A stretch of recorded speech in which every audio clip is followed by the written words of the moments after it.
We are shaped by our thoughts. We are what we think. Hey there, how's it going, you guys? Thanks for joining me for another episode of Bitcoin and Coffee. I'll be your host, Eugene Forrest. So, what are we looking at today with these crazy cryptocurrency markets? That word that we keep throwing out there, indecision, right?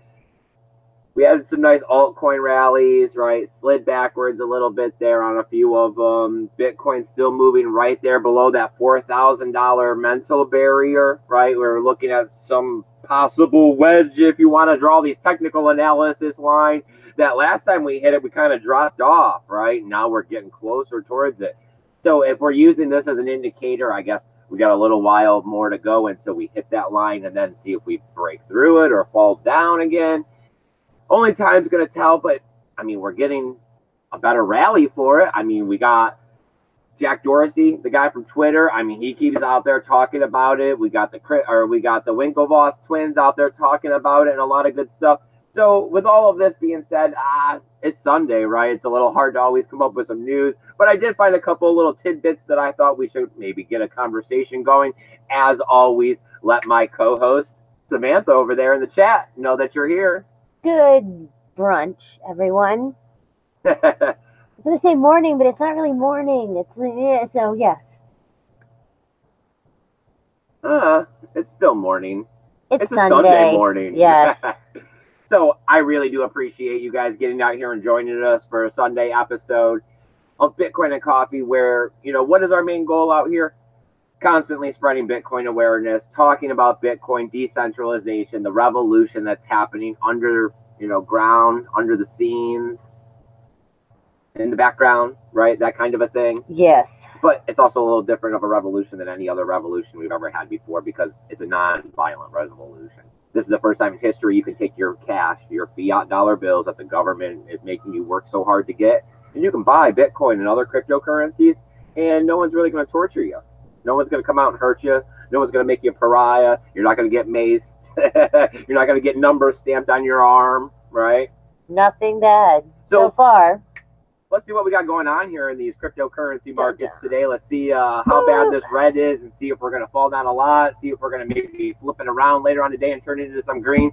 Because right now it really has been under that standard 5% day trading. So it's really not enough to get you too worried.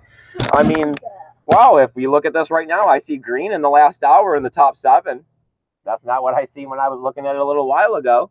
As we see Bitcoin prices, $3,937. Right, like I said, banging his head against $4,000. It's been doing that for a couple days now, trying to figure out what we're going to do here.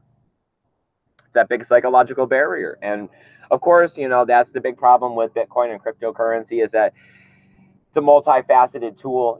Yes, we are helping the unbanked. Yes, we are helping as a store of value. Yes, we are protecting people's money from not being able to get seized. But it's still speculative because how much of the world population is actually invested into Bitcoin? How many people are here helping to make it become a reality? The reality that, me and you guys obviously see, and then it becomes a matter of time. 1 year, 3 years, 5 years. But the fact is that it's pretty inevitable because this is a better system. And you always replace bad money with good money. All right, we got Ethereum coming in at $136, and that's down 1.8%. That's not too bad. Up 2.3% as we look at the 7-day, holding its own with Bitcoin. We got XRapid coming in at 31.2 cents. That's down 1.28. And that's down only 0.44 on the 7-day. That's not too bad at all. We got Litecoin. Look at that, number 4 spot, $57.05, doing quite well, even though we're looking at a 2.93% drop, but that's still holding 18.47 for the week. Not bad at all. Nothing to complain about at all. I mean, you're always going to have these retracements when you have these larger pumps. We got EOS coming in at $3.72, down 2.19, but still holding a 5% gain for the overall week. We've got Bitcoin Cash. We're going to talk about that one in just a little bit. I know everybody wants to know how you get free Bitcoin Cash because, hey, ultimately, at the end of the day, most of us are trading alts and stacking away these alts so that we can get more Bitcoin. So we got Bitcoin Cash coming in at $131.54. That's down 3.13%, but looking at a 0.71% gain. We got Binance there. You can't miss this one at $14.29. I mean, look at that 24.93% gain on the week. It's only ridiculous if you didn't jump in, Yes, right? That's yes. the problem, Samantha. All right, here we go. Look at that steam up 15%, and I didn't even know it. That's nice. quite nice. 52.3 cents, and look at that, a 34.13% gain on the week. Hey, Also ridiculous, but awesome. I mean, Steam Monsters, that's pretty cool. Drug Wars, though, is a little better because I like receiving that free Steam. Yes, Yeah. do play the Drug War one more. I mean, it is one of those time, I mean, you can do something and then the timer clock ticks down. Yeah. I need to put an affiliation link for that because I do keep talking about it on air. But yeah, I mean, that one does. It does really actually do stuff because what you've gotten like 1 to 2. I think I got a half a Steam yesterday. You guys can always go over and look at my Steam profile, and if you click on my wallet, it actually shows you everyone's wallet and how much Steam they have, what's coming in, what's coming out, and all the messages attached to it. Okay. All right, Steam. Yeah, we got the Steam back dollar here coming in at 97.9 cents, so that's really not too bad, not making much of a movement, telling us that these altcoins are pretty much on par with where they should be at this stage in the game. Yeah, I mean, they've been that. All right, let's switch over to Tally Fund and see if we can't move this along because we're trying to cut these shows down to a half hour. As you can see, we're out here trying to raise money. We're constantly trying to raise money because we're not for profit and we'd like to help Bitcoin, right? Bitcoin has no marketing department. We've found that we're actually pretty good at getting out there and shaking hands and telling millennials at these electric music festivals about Bitcoin. We try to hand them flyers with embedded QR codes that give them the tools needed in order to get started with Bitcoin. So it's a win-win opportunity. It's gone over well the last 2 times we've done it. We're looking to get out there and do it for a third time at the Sunset Music Festival. Every penny that gets donated to the show through the Tally Fund and the Super Chats and the ad revenue and all of that kind of stuff gets either taken off or shown here on the Tally Fund. You can do Block Explorer or just keep watching the show. I constantly tell you guys where the money's going for all of this stuff to make it happen. And we really do appreciate it. It makes us feel valued out here. And it makes us feel good, right? It gives our lives purpose because we're actually fighting for the cause a bit, and you guys are enabling us to do it. And I always preach about this carbon offset situation because I know a lot of you guys want to help Bitcoin, but at the same time, it's frustrating because you got a busy life or, it's hard to figure out sometimes exactly what you say to somebody. Hey, you want to get started with Bitcoin today? They look at you like you're a crazy person. But hey, I'm half crazy out in the woods already, and I really don't care. All right, let me go ahead and stop the screen share as we're moving things right along today with today's episode. Popping out the backyard. Boom. Oh, I forgot the chat. That's one of the most important part of this entire event here. I mean, without you guys, there'd be no point, right? I mean, you guys are what makes this a show. That's why we have Samantha here, of course, on the sideline. So, of course, tell her good afternoon, good morning, wherever your time zone is and whatever you may be up to. Let her know that you're here because, hey, that's why we're doing it. I'm real excited today. Besides the fact that this is a huge coffee that I'm drinking, we had over 100 views yesterday, and it's been a while, right? I mean, the bear market, I mean, it took its toll on everything. It took its toll on the channel. It took its toll on my wallet. It took the toll on the views. It took toll on my emotional state of how I view cryptocurrency. But you know what? It's spring. Everything's coming back to life. Things are rejuvenating, and the cryptocurrency seems to be coming right along with it, and that is amazing. I do feel like the bottom of the bear market's in. I mean, when we took that last leg down, it felt like it was a little bit of an extended, prolonged thing. But of course, these markets are manipulated at times. That's why we never got ETFs last year, right? They kept citing that. Yeah, I mean, I don't know. I'm hoping it's crypto spring. Damn. All right, so Andy Anderson is here. He says, good morning. Crypto Shrugs author is here. He says, good morning. Oh, I got to email him back. I haven't done that yet. Yeah. We were busy and we didn't get in until late last night. Bike week was crazy. There was so many people out there yesterday. All right, John from Malibu says, hey guys, are we late? Are we early? What happened? Time warp? Tommy feels funny. I was making these jokes with Samantha today too. I was telling her, I was like, how does it feel to be a time traveler? But I hear that Florida may be wanting to do away with Of course, Florida's going to be one of those. Savings. Of course, leave it.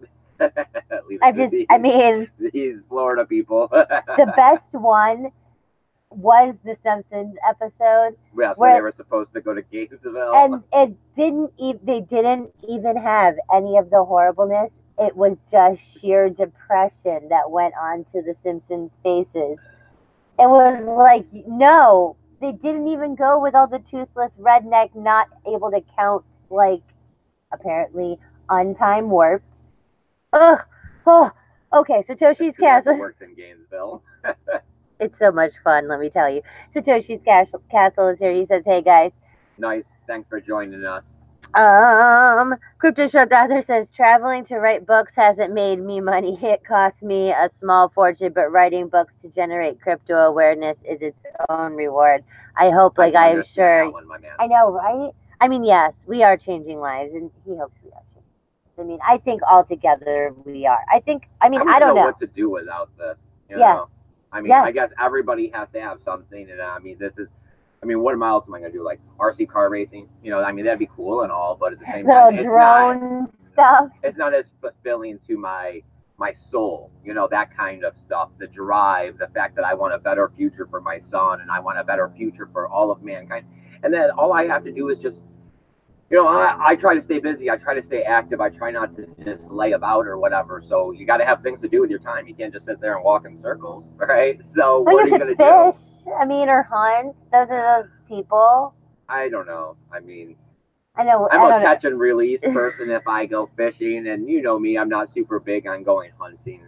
You know, the food comes from the grocery store, or you can produce it here. But then we found that we don't kill the birds, so. No, we don't. It always sounded like a good idea, but it didn't happen. All right. So should we pop into a little bit of news I got today? Sure, why not? All right. So,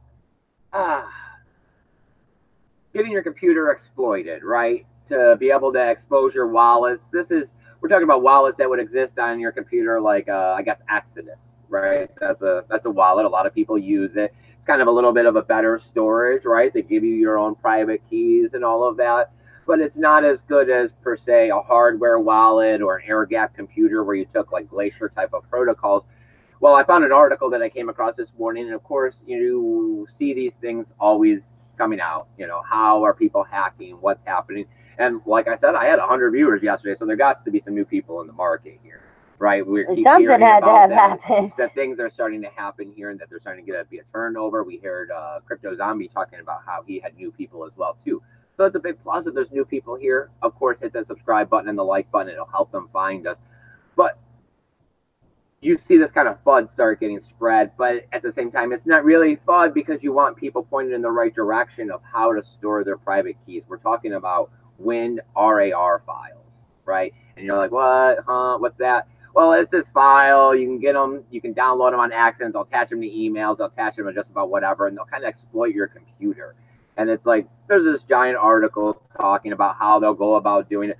But I broke it down real short, real simple. I mean, I understand what they're talking about, but it's not really complicated if you look at it in this way. You know, you accidentally download something, right? You know, we download stuff all the time. It don't work. It's not right. It's not what we thought it was, right? We delete it, or we just end up leaving it because it wasn't anything, right? So it's the wrong RAR file. And what does that do? Well, it drops a payload into your system of files that will like open up on Windows Startup. And when you know what I'm talking about, all those little icons that are constantly growing down there on the bottom. Well, one of those, it'll go ahead and it'll, when you reboot your computer, it'll add an executable file. And that could be anything. You know, it could be anything from tracking a keylogger, a screen thing, getting your webcam, being able to control your wallet. You know, so that's why there's a lot of different ways of going about this. That's why they talk about this as a 14-year-old exploit. Right. There's a lot of different exploits that can occur when it talks about your cryptocurrency. That's why we talk about if it's on your cell phone or, you know, just like we're saying here, one of these Exodus wallets or any kind of wallet where you just hold it on your computer, you know, that's also hooked to the internet where you're using your uTorrent and watching some porno in the background and that you're also getting, you know, on the dark web and doing all these other things. You know, you want to limit the amount of cash, you know, because you are responsible for it. There is no FDIC insured. There is no calling up the credit card company saying, hey, that wasn't my charge. I want to get credit or buy it back. There's no calling up the dark web merchant, you know, like any of the many things. Yeah. So, you know, never keep more on your cell phone than what you're willing to carry in your pocket. Because if you're carrying it in your pocket, you're probably willing to lose it. Yes, right? You might be bummed, but it's not going to be like. So, and then what would you want to carry on your computer in, the Exodus wallet kind of fashion? Maybe a little more, but not quite as much. What are you going to want to carry on your hardware wallet? There we go. Now we're talking. Your bank account, your safety deposit box, your locked safe at home. Think of it in these kinds of measures. I personally have 2 hardware wallets. One that I have that's in the house and one that's taken care of with a chunk of cryptocurrency for the future. Not easily attainable. You have to think in multiple levels because you are responsible for your own stuff. And who knows, this stuff is going to be worth millions of dollars, if not more, if things go the way we're planning. Hope for the best, plan for the worst. Right? I always say that one out here. I think that's the Boy Scout motto or something. Yes. It's been the motto of my life. It's now the Eugene motto. Although that does make sense, because yes, there's been a lot of worse. So what do we got going on in the chat, Samantha? Anything at all? Nope, no one's talking. We're just hanging out on the Sunday with a few friends. That's amazing. I hope you guys are having a good cup of coffee, because this is actually nice. What kind of creamer did you put in there? Cinnabon. Cinnabon? No, Cinnabon. I always like the flavored creamers. Yeah. So, how do you earn free Bitcoin Cash? Right? That's what we all want to know. That's the title, a little bit of clickbait. Well, it's not really clickbait because there is an opportunity to go ahead and do this. I seen this article. It came out about 5 hours ago. I will spell it. It is VOLTAIRE.cash.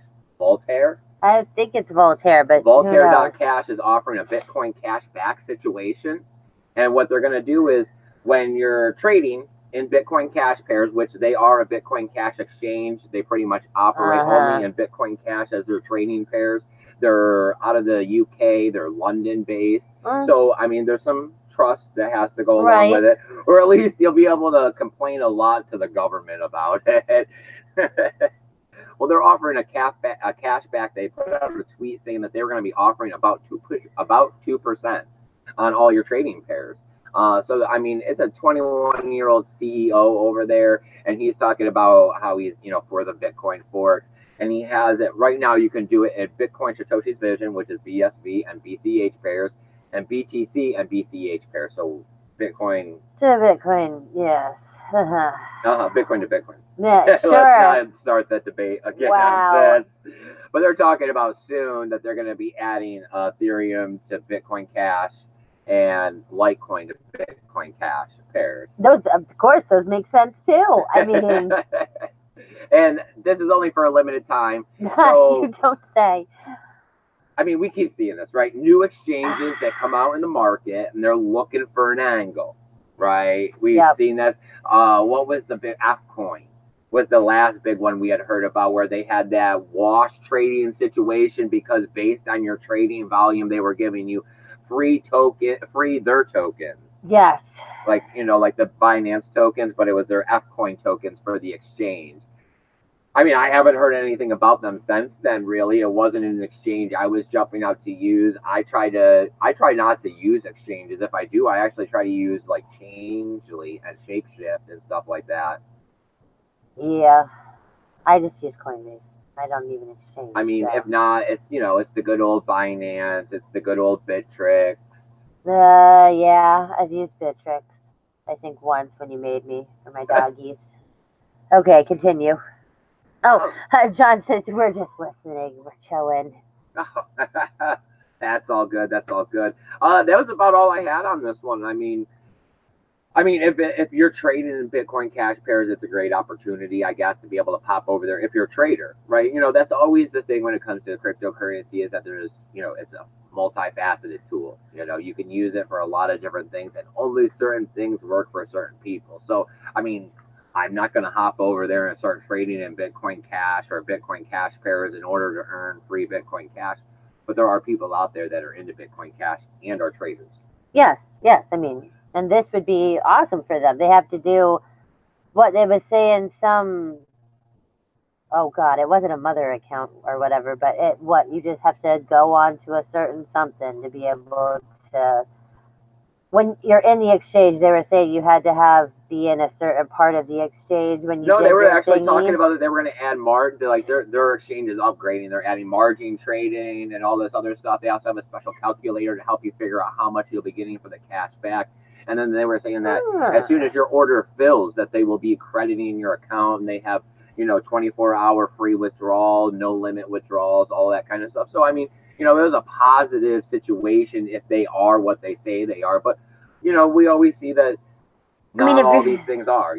They're the modern day bank, but they're kind of more like the bank of the old days in the Midwest, where you never know, somebody might come in and rob them and take it all, or the bank might just disappear, right? Because the mayor owned it. I mean, if you're gonna trade and you're gonna do stuff in Bitcoin Cash, then of course, why not?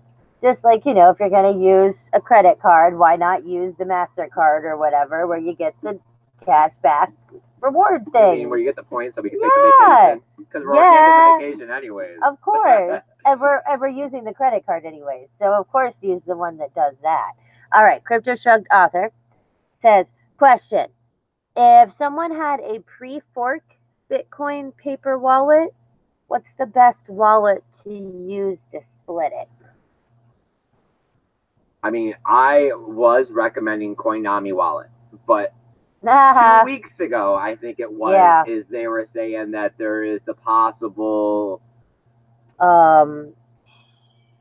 like vulnerability or whatever, but that it really hadn't been used all that much. So I mean, it depends on what you're going to do, because I mean, I would say more than likely you're going to take your coins off the wallet, right? You're going to load your wallet, you're going to take your coins off it, and then you're going to go ahead and collect your forked coins, and you're going to move them off too. So I would still personally, like, if I would just go ahead and use Coinami because I'm familiar with it and keep using it. I wouldn't worry about somebody being able to sneak in and like, I mean, it was moments it's going to take me to move both cryptocurrencies off of one wallet. It wasn't that big of a, like, when we read it, I was like, I don't think anybody had actually exploited it. It was the Google thing, the Google spell check thing, that part of your private key was sent off, like the 12-word recovery phrase. I wouldn't worry about it. I would recommend the Coinami wallet. I would still keep going with that. I mean, if you're looking for something better, though, I could always check into it further. Well, he said, thanks, I'll revisit that wallet. So we'll see. If it doesn't, yes, I mean, it's just that it's so multi-versatile and simple to use. It takes a lot of different cryptocurrency that I found that it is the best for recovering stuff and going ahead and splitting, but I don't use it for my storage. Isn't that what you use to fix the one that got broke? I've used it quite a few times. Okay, yes, that is what I used to recover the Keep Key way back when I was trying to figure things out. I'm like, I broke my hardware wallet. What do I do? They say you can recover these things. What? That is the one. Yeah. Okay. Yeah. Omni wallet. Okay. That's it. That's it? How are we coming on time? Are we going to close the half hour? We're at 24. We have 6 more minutes. All right. Well, I mean, if you guys have anything you want to talk about, please go ahead, put it in the chat. That is Samantha's main purpose around here, is to be able to give you guys a voice, because we like to make this a very round, interactive show. I'm mostly here to try to let you guys know who I am, right? Who Samantha is, why we care about cryptocurrency, what we have going on in Bitcoin, because we want you to use the free help desk, right? Just like our friend Crypto Shrugged author just had a question. That's what we're looking for. We love questions. That's exactly what we're looking for. And if you want to shoot it to us through email, you can use Proton Mail, be very private, keep your total secrecy, or you can just hit me up on Twitter. There's also a link of a lot of different social media down there below that you can follow me on. Check out places to collect alternative cryptocurrencies for posting to social media, like Tribes and Steemit and Mines and all of that. And while you're there, give me the thumbs up. Best thing you can do, though, is hit the thumbs up on this video, right? Yes. We were pushing and we were getting 1 out of 3, almost 1 out of 2, and that was amazing. If we could get back to that, especially with the new 100 followers that we're getting a day, absolutely fantastic. Maybe we'll get ready for the next bull run. I'm so happy that we have more viewers. Yay! Yeah, I know. It was getting a little, oh, man, but we knew it was part of the bear market. We knew it was nothing against you guys. It was just about getting some more inspiration, some more gumption of going. We got 40 people who watch our stuff all the time. That's what I was like, that's pretty cool. 40 people listen to us talk about Bitcoin. I mean, I just know that from being the 14-year-old boy, sitting on a 14.4 dial-up modem, calling my friends on our phones, right, and playing World of Warcraft, where my little base would make soldiers and run over and attack your soldiers, to what I thought the internet was, to where we are now, and how I actually am on a digital platform casting a vlog almost daily, and we have at least 50 people that come together and communicate with us. Unfathomable. No, right? So just imagine where crypto's going. And we've lived that part already. Imagine what more we have to live still.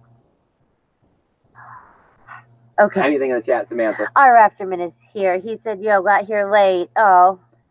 Sorry, my man. We record it for you. John said that he enjoyed hanging out with us. We like hanging out with you, we too. Do. And he said that he should, our afterman said that he should be ready to talk in about an hour. Oh, yeah. Okay. Okay? Okay. All right. And that's it. And we have 2 more minutes.